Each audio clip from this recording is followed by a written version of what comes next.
Bienvenidos y bienvenidas todos a La Paz en Foco. Este es un programa del Centro de Pensamiento y Seguimiento a los Diálogos de Paz y de Unimedios de la Universidad Nacional de Colombia. Estamos en esta serie de programas especiales realizados en la alianza de la Red Paz de la Universidad Nacional de Colombia y FESCOL, una alianza que busca escuchar las voces de las organizaciones, de los actores y de las actoras de los territorios y de distintos grupos de población de este país. Con este programa estamos analizando cuáles han sido los impactos del conflicto armado en los distintos territorios y en los distintos grupos sociales. Estamos analizando también las experiencias de organización y de resistencia que han desplegado hombres, mujeres, afrocolombianos e indígenas para hacer frente a la guerra. Y estamos conociendo también las propuestas, los llamados urgentes que hoy formulan las comunidades al gobierno nacional y a la sociedad para que podamos superar el conflicto armado y poder darle por fin camino hacia la construcción de paz en el país.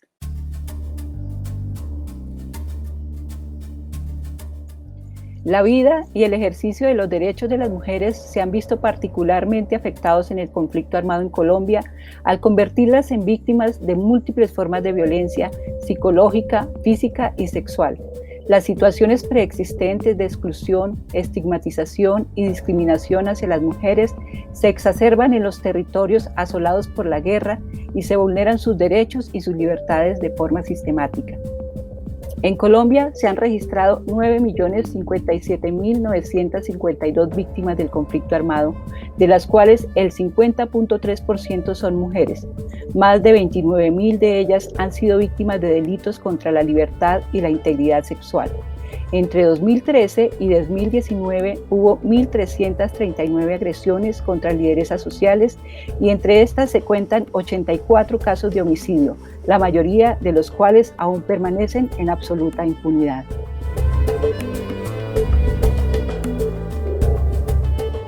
Para hablar de este tema de hoy contamos con dos invitadas especiales. Manuela Arvilla, de la Corporación Red de Empoderamiento de las Mujeres de Cartagena y Bolívar, y Dafna Andrea Riascos, de la Corporación 8 de Marzo. Bienvenidas, Andrea y Manuela. Muchas gracias por asistir a esta invitación.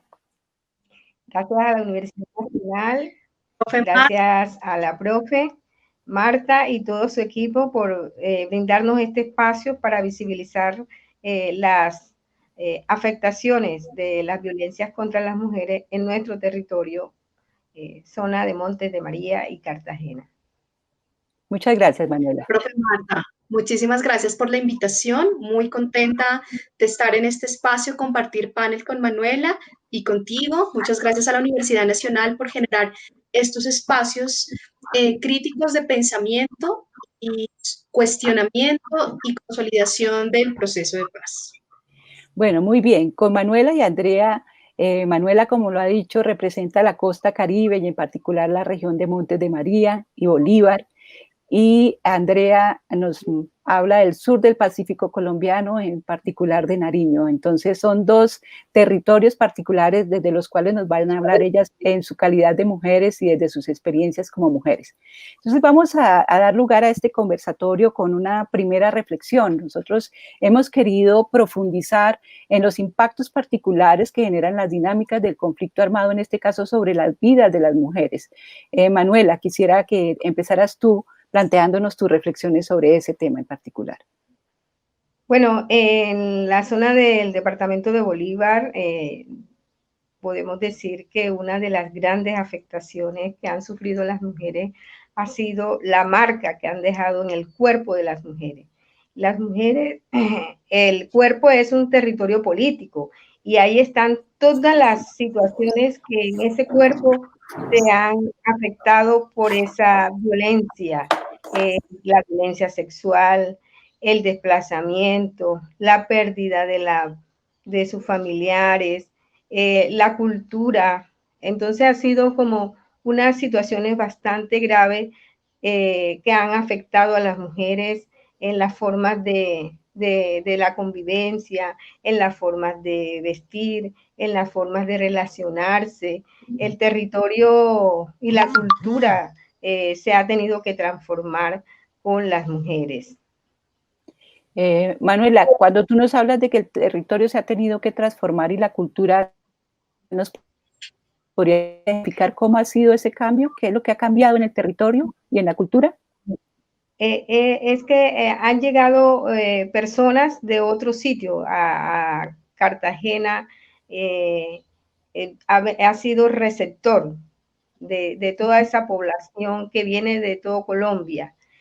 Y ahí se han encontrado la diversidad cultural y entonces ya no es lo mismo, o sea, han tenido que aprender o desaprender cosas que nos han transformado.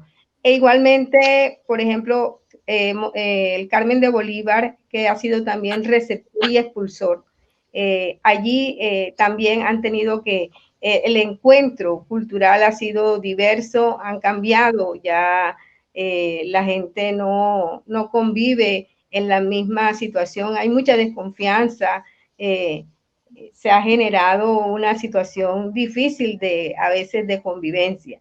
Entonces, eso cambió porque allá la gente tenía mucha, se confía mucho en los demás y eso ha cambiado un poco en la gente de los Montes de María. Gracias, Manuela. Andrea, ¿nos quisieras tú plantear tu reflexión sobre la misma pregunta? Claro que sí, al igual que en el norte de Colombia, Nariño también ha sido uno de los territorios más golpeados por la violencia que ha generado el conflicto armado. En Nariño han estado y han incursionado y se han mantenido todos los actores armados. En Nariño ha crecido de manera exponencial los cultivos ilícitos, todas las economías ilegales. Y todo esto, pues obviamente ha generado un impacto diferencial sobre la vida de las mujeres, al igual que lo menciona Manuela, ensañándose principalmente sobre los cuerpos de las mujeres, porque han sido considerados territorios de conquista, ¿no? Y los cuerpos se han homogeneizado, generándose sobre ellos todo tipo de vejámenes y violencias, que va pues desde la violencia sexual, que deja unos impactos enormes sobre la vida de las mujeres, y todas las violencias estructurales, ¿no? Las violencias de género, la discriminación, las desigualdades, la feminización de la pobreza, que obviamente resaltan, ¿no? Todo este sistema de economías ilegales que han crecido en Nariño y que han desplazado a las mujeres, las han desterrado, han tenido que asumir otros roles de género que antes no llevaban en sus territorios, entonces han tenido que venir a las ciudades, trabajar en cosas que antes ellas no sabían, desconocían, incluso estar en situación de mendicidad. Eh, y también todo el tema que ha permitido para las mujeres seguir manteniendo esta inseguridad alimentaria en los territorios, ¿no? Entonces, digamos que en diferentes niveles la violencia se ha ensañado sobre las mujeres. Bueno, ya hemos recibido datos e información sobre la forma como las mujeres han sido victimizadas en el conflicto armado y la manera tan desproporcionada como las dinámicas de la guerra las han afectado por las condiciones históricas de exclusión y discriminación que además han sido propias de esta cultura patriarcal como la colombiana. Pero nos interesa también avanzar en conocer las formas de organización y de resistencia que han desplegado las mujeres, porque es claro que las mujeres no solamente han sido víctimas pasivas de las distintas formas de violencia que han desplegado los actores armados. Las mujeres se han organizado, las mujeres han buscado no solamente resistir, sino transformar sus territorios, transformar territorios de guerra y de conflicto hacia territorios de paz. Andrea, nos gustaría mucho que nos reflexionara sobre este punto en particular desde la región de Nariño. Bueno, la verdad es que resulta increíble el poder de resiliencia de las mujeres en los territorios. Ellas son las que han tenido que enterrar a sus esposos, a sus hijos, abandonar sus tierras, dejar sus animalitos. Y a pesar de todo ese sufrimiento que es incalculable en muchísimas mujeres, que además se junta todo eso sumado a la violencia sexual, pues ellas siguen resistiendo, ¿no? Son procesos enormes internos de resistencia, de no ceder a ese olvido, de no ceder a esa violencia que genera sobre los cuerpos, sobre las mentes de las mujeres. Y en estos procesos de resistencia, pues se han comenzado a entretejer y a organizar las mujeres. Tenemos en los territorios de Nariño mesas de víctimas supremamente fuertes, mesas de mujeres en cada municipio, que permite alzar su voz, que permite generar unos procesos distintos y de diálogo con la institucionalidad para seguir creando oportunidades para ellas, para sus hijos, para sus nietos. Entonces encontramos en Nariño procesos supremamente interesantes de mujeres que especialmente comienzan a juntarse para hacer para crear, ¿no?, procesos a nivel productivo. Hace poco estaba en el territorio del Rosario y le preguntábamos a una de las organizaciones, a una chica que lidera una de las organizaciones, cuál es su mayor aporte a la paz. Y ella decía que su mayor aporte a la paz es dedicarse con su organización a producir café, porque al producir café dejaban de producir coca. Y al dejar de producir coca, pues estaban quitándole mano de obra a las economías ilegales, estaban en una economía legal produciendo, dando empleo a otras mujeres y transformando los territorios, ¿no? Entonces es cosas que, digamos que para el común de la gente creería que es normal producir café, producir cacao, producir limones, pero realmente ese tipo de producción está arrebatándole a la guerra, ¿no? Está arrebatándole terreno a la guerra, a los actores armados, a las economías ilegales.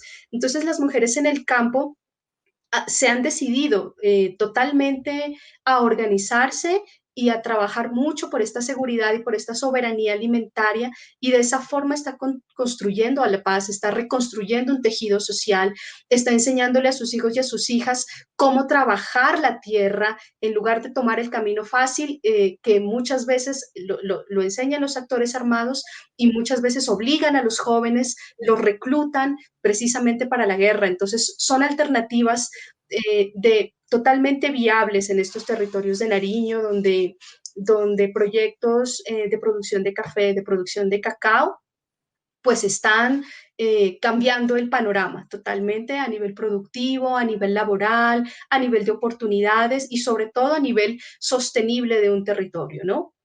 Así que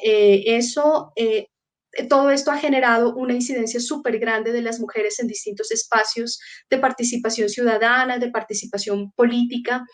Acá en Nariño hay unos territorios priorizados por los programas de desarrollo con enfoque territorial PEDET, que son precisamente los de la costa y los de la cordillera. Y en esos las mujeres han incidido en cada uno de esos espacios para generar propuestas desde una perspectiva de género que pueda mitigar y ayudar a cerrar esas brechas tan grandes que se acrecentaron entre hombres y mujeres durante el conflicto armado. Gracias, Andrea. Tú estás destacando dos puntos muy importantes, y es que las mujeres han buscado formas, no de ingresar, porque históricamente las mujeres han estado dinamizando estrategias productivas, pero sí tratando de buscar las que las hagan menos vulnerables a la acción de los actores armados. Pero sí creo que un punto que realmente es reciente y novedoso, y es la incursión de las mujeres en el escenario de las políticas públicas, tú lo has dicho, haciendo incidencia en el departamento, haciendo incidencia en la formulación de planes de desarrollo y en la ejecución de políticas públicas que son alternativa también para la construcción de la paz, en una perspectiva de la paz también más integral. Bueno, tenemos también a Manuela. Manuela, ¿cuál sería tu reflexión sobre los procesos organizativos y las estrategias de resistencia de las mujeres para hacer frente a la guerra y para salir de la guerra? Bueno, las mujeres han tenido un gran liderazgo en los Montes de María. Ellas fueron las que iniciaron la búsqueda de sus desaparecidos. En ese deseo de encontrarlos vivos, salieron por todos los montes y por el río a buscar a sus familiares. Algunos fueron encontrados y enterrados, pero fue una lucha más femenina que masculina. Fue un trabajo arduo, y que ella sigue en esa lucha buscando a sus muertos para poder hacer una sanación también, porque el cuerpo, como decíamos en una de nuestras actividades, el cuerpo dice la verdad. En el cuerpo de las mujeres, ahí está plasmado toda las situaciones críticas que han sufrido. Y en ese afán como de ellas seguir la lucha por el territorio, por esa justicia, entonces comenzaron a juntarse, a organizarse. Hoy las mujeres tienen una fortaleza, como decía Andrea, en las mesas de víctimas. Ahí luchan también porque se cumpla la ley de cuotas. Ellas están en esa pelea porque la normatividad se cumpla en todos los escenarios de participación. Entonces, por ejemplo, la mesa de víctimas de Cartagena tiene mayoría mujeres y muchas de las mesas de víctimas de los municipios de los Montes de María tienen en su mayoría mujeres ahí representadas, de la diversidad de mujeres, para que puedan también sentar su voz, exigen las agendas, exigen espacio, exigen derechos, y ahí estamos trabajando, en especial la participación, el derecho a la educación, y muchas se han forjado y se han formado y han superado muchas barreras. También esa reconciliación con esos hijos producto de la violencia sexual ha sido bastante fuerte, y bueno, ellas siguen en esa lucha de liderazgo y en espera de ese punto de participación para que se le dé el espacio a las mujeres, en especial a las víctimas, ¿no? En general, pero las mujeres están esperando ese espacio para poder incursionar en la participación política como un derecho por todas las agresiones sufridas en el marco del conflicto armado. Muchas gracias, Manuela. Yo creo que es importantísimo destacar esa caracterización femenina del movimiento social de víctimas. Es muy importante porque si analizamos, por ejemplo, las organizaciones de familiares de desaparecidos son fundamentalmente femeninas. ASFADES, la Fundación Idea Erika Bautista, Familiares Colombia, o las Madres de la Candelaria en Medellín, son mujeres que se han juntado y muchas las veces las he escuchado cómo hablan ellas de que las junta el dolor, pero el dolor se va también transformando en movimiento, se va transformando en lucha, y de comunidades de dolor se transforman también en comunidades políticas. Es importantísimo también lo que tú mencionas, las dos, Manuela y Andrea, en términos de ese esfuerzo enorme que han hecho las mujeres por capacitarse y por formarse. Entonces, en el movimiento de víctimas de mujeres, hoy contamos con estas jóvenes profesionales, abogadas, psicólogas, trabajadoras sociales, que retoman las banderas ya con una cualificación profesional y la lucha de las mujeres por la participación. Creo que quienes hemos trabajado en movimientos de víctimas nos consta esta característica tan femenina, porque como me lo decía alguna mujer en el oriente antioqueño, las mujeres somos tercas con la búsqueda de la verdad, estamos obsesionadas con el tema de la justicia y no nos conformamos con tener la verdad frente a nuestro caso, el de nuestro hijo o el de nuestro esposo, sino que requerimos la verdad de todos los demás casos. Y creo que esto es una lección de la participación de las mujeres en la búsqueda de verdad y en la búsqueda de justicia. Bueno, me gustaría ya que entráramos como en la tercera parte, en la tercera pregunta, y es poder escuchar sus propuestas. ¿Qué están proponiendo hoy las organizaciones de mujeres? ¿Qué le dicen al gobierno hoy? ¿Qué llamados urgentes incluso hay de acciones que se deben emprender de inmediato, de acciones que deben cesar de inmediato? Andrea, ¿quisieras tú hablar sobre este tema? Claro que sí. En Nariño, las mujeres se están organizando a partir de una agenda de 4 puntos que son muy claves. Por un lado, todo el tema de participación e incidencia política, pensada para exigir la implementación del acuerdo de paz en los territorios. Esa es una necesidad imperiosa de las organizaciones de mujeres, y en esto va toda la exigencia para la protección y la garantía de los derechos de lideresas y defensoras, que pues obviamente se ha visto amenazadas en los últimos meses, y cómo se ha incrementado la violencia contra defensoras y defensores de derechos humanos. Así que son 2 puntos en la agenda súper claves. 3, la protección de los territorios, para que precisamente no se extiendan más todo el tema de cultivos ilícitos, todo el tema de incursión de actores armados que ya venían antes de la firma del acuerdo y que han cambiado de nombres, de figuras, pero que siguen estando en el territorio, que siguen abriéndose campo, que siguen utilizando los corredores de los territorios para continuar con el narcotráfico. y obviamente todas unas políticas que permitan llevar a cabo el punto 1 del acuerdo, que es toda la reforma rural integral. Las mujeres se han enfocado mucho en propuestas productivas que las saque de la ilegalidad, pero también que genere oportunidades reales y sostenibles con el medio ambiente. Para las mujeres es supremamente clave en Nariño la protección de los territorios, la protección de los ríos, y salvaguardar todo el tema de las semillas, ¿no? Entonces, el tema de la soberanía alimentaria es también algo supremamente fuerte en nuestros territorios. Andrea, gracias. Unos minuticos más quisiera yo que volvieras porque Francia Márquez, en el programa en el que estuve invitada, y María Ciro también del Catatumbo, insistían en que el movimiento de mujeres está tomando una característica muy, muy importante, y es que casi que hablar de movimiento de mujeres es también hablar de causas ambientales. Sí, y de enfrentarse a modelos de desarrollo extractivistas. Me gustaría que profundizaras un poquito sobre eso porque nos has hablado de un punto clave que es el tema del tema de cómo se manejan los cultivos de uso ilícito. Pero ¿por qué el movimiento de mujeres ahora se está convirtiendo también en sinónimo de movimiento ambiental? Pues porque las mujeres históricamente hemos sido cuidadoras y nosotras mantenemos un equilibrio entre ese cuidado que ha sido de nuestras familias, pero también el cuidado de los otros.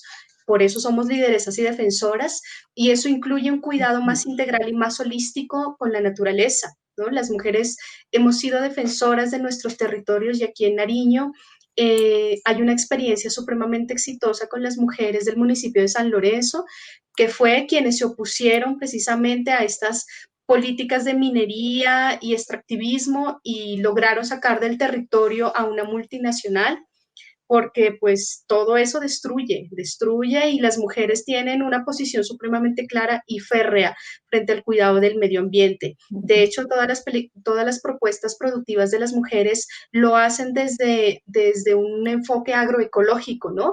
Que permita la reducción y eliminación totalmente, primero de transgénicos y segundo de todos los pesticidas, el glifosato y todo aquello que pueda ser totalmente nocivo para la salud de las familias y las comunidades campesinas. Muchas gracias, Manuela. Andrea, perdón. Manuela, vamos entonces a las propuestas que tú nos podrías plantear desde este territorio montemariano. Bueno, las mujeres tienen mucha esperanza en los acuerdos de paz, en que se ejecuten como debería ser y que ese enfoque de género pueda también llevarse a cabo como debe ser. Tener en cuenta a la mitad de la población de Colombia y del mundo es importante para nosotras y para toda la sociedad, porque pensar desde las diferencias de género también es pensar en la paz. Entonces, estamos en unos procesos de seguimiento a esos acuerdos de paz para que el enfoque de género siga siendo ejecutable, verificable y que se pueda llevar a feliz término. Pero también estamos en distintas campañas para visibilizar la paz, queremos que sea un territorio sostenible, vivible, agradable para todo el mundo, haciendo también propuestas económicas, ¿no? Propuestas de generación de ingresos para las mujeres, porque si pensamos en las mujeres en la parte de generación de ingresos, tenemos la seguridad de que el 90% de esos ingresos van a fortalecer a los hogares, van a fortalecer a toda la población en general. Entonces, consideramos importante que el hospeder en los Montes de María sean una realidad y que comiencen a ejecutarse como debe ser. Muy bien, Manuela, una pregunta adicional. El ejercicio de ese liderazgo y las reivindicaciones de las mujeres en todo el país, pero también en particular en Montes de María, ha significado nuevos riesgos para las mujeres. De hecho, no estamos hablando solamente de que las mujeres son las viudas o las mujeres son las esposas de los desplazados, las mujeres mismas están siendo víctimas de ejecuciones extrajudiciales, lo hemos escuchado, de persecuciones y amenazas. ¿Hay algún llamado en este momento frente a la necesidad de proteger esos liderazgos femeninos? Claro que sí, el Movimiento Social de Mujeres de Cartagena y Bolívar está haciendo un llamado a la gobernación y a los municipios y al nivel nacional, para que respeten los liderazgos y en especial los liderazgos femeninos, para que podamos vivir realmente sin miedo, para que podamos seguir en esta lucha y que esas diferencias de pensamiento, ese fortalecimiento del liderazgo pueda llevarse a cabo sin ningún riesgo. Estamos diciéndole a nuestro gobernador y a nuestros alcaldes que podamos continuar en esta lucha sin miedo y sin riesgo. Estamos entonces convocando en algunos momentos para que hayan los consejos de seguridad, pero una seguridad que no sea militarizada, sino una seguridad que realmente permita una vida sin violencia para las mujeres. Hace unos días hubo una violación sexual contra una joven y estamos en la lucha para que realmente hayan situaciones que disminuyan esos riesgos para las mujeres. Bueno, Andrea y Manuela, lastimosamente el tiempo no nos permite continuar en esta conversación. Muchísimas gracias por sus aportes. Yo creo que tal vez el primer y el llamado más urgente en este momento es a parar la violencia contra las mujeres, porque seguimos lamentablemente recibiendo noticias de amenazas y de asesinatos de mujeres, pero a defender y a implementar lo acordado en los acuerdos de paz, porque también ustedes lo han dicho, en eso están en los territorios, velando porque se implementen estos acuerdos, porque la implementación de estos acuerdos también va a depender la posibilidad de una vida digna para las mujeres, para sus territorios. Muchísimas gracias por sus aportes, muchísimas gracias por habernos acompañado. Muchas gracias a ustedes. Las mujeres no parimos hijos para la guerra.